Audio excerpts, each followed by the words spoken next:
his continuing efforts to demonstrate the truth of the Bible by appealing to fulfilled prophecy, Christian apologist and radio talk show host Bob Dutko believes the Old Testament book of Isaiah prophesied hundreds of years in advance that Jesus the Messiah would be spit upon and struck by his enemies.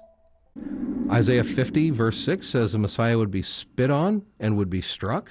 And of course that's fulfilled, we see, in his crucifixion and his arrest.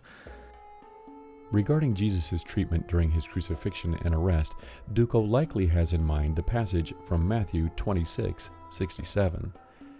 Then they spit in his face and struck him with their fists. Others slapped him. So, indeed, the New Testament does state that Jesus was spit on and struck by those responsible for his arrest and execution, and even by those fellow Jews who once welcomed him into Jerusalem as the long-hoped-for Messiah. The problem for apologists like Dutko is the passage from which this verse is plucked has nothing whatsoever to do with a prophecy concerning anyone in the future. These latter chapters of Isaiah, specifically chapters 40 through 55, designated Deutero-Isaiah by scholars, were the work of an anonymous 6th century BCE author, writing during the Babylonian exile, when many of the Jewish elite, the wealthy and the educated, had been forcibly deported from their homes in Judah and Jerusalem. These chapters are written in the context of a Jerusalem already destroyed by the Babylonians with the Jewish people in exile. The perspective here is from one on the verge, however, of the exile about to end.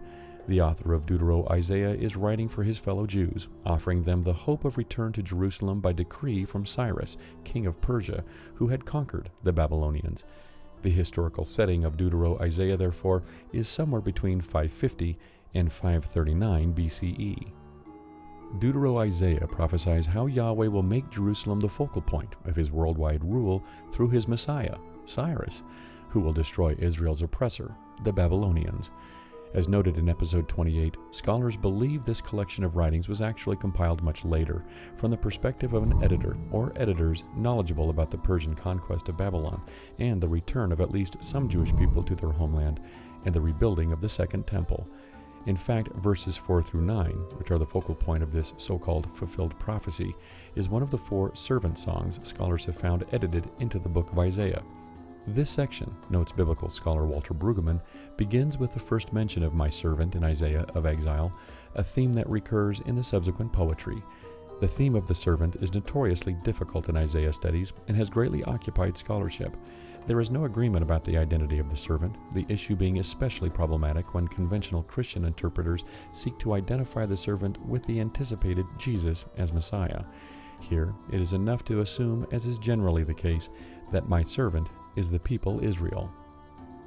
Scholar Shalom Paul, Yeheskel Kaufman Professor Emeritus of Bible at the Hebrew University of Jerusalem and chair of the Dead Sea Scrolls Foundation, in his translation and commentary on Isaiah, also states regarding the identification of the servant in Isaiah, commentators are divided as to the identity of the servant in the 4 prophecies referred to as the servant songs. In the rest of Deutero-Isaiah, there is unanimity regarding the identification of the servant as the nation in its entirety. The identification of the servant in the 4 servant songs is, nevertheless, very ambiguous. There are 2 main ways of interpreting his identity, as a collective entity or an individual. According to the former, the servant represents Israel as a whole, or a selected segment of the nation, the chosen ones, idealized and righteous Israel, as opposed to the more realistic Israel, who are unfaithful. According to the latter interpretation, the servant is a specific individual for whom various identifications have been proposed. Dr. John Watts, professor of Old Testament interpretation at Southern Baptist Theological Seminary in Louisville, Kentucky, in his commentary on Isaiah, has a different perspective and believes the voice in the passage should be identified as a leader in the movement to restore the temple in Jerusalem, following the return of the Jewish exiles from Babylon. The point here is that no one, least of all the Christian apologist, can positively identify the servant in the passages of Isaiah. One must, however, read the verse in question within its wider context and not simply cherry-pick that which seems to fit a particular narrative. Abuse, mocking, and ridicule often accompanied prophets. We just saw this in the previous episode where Zechariah complained of shepherding an ungrateful people. Being abused, mistreated, humiliated, spat upon was common for any servant of Yahweh.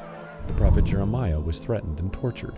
Uriah was executed, and King Ahab and his queen Jezebel had all of Yahweh's prophets rounded up and killed. Only Elijah escaped the slaughter. And that servant could have been an individual person like Isaiah or Jeremiah, or the collective people of Israel, who too had suffered as Yahweh's people in exile and with the loss of their homeland. Service to Yahweh seemed to always bring with it great risk of being rejected by the larger population and people in power. It's a common theme running throughout the Hebrew Scriptures.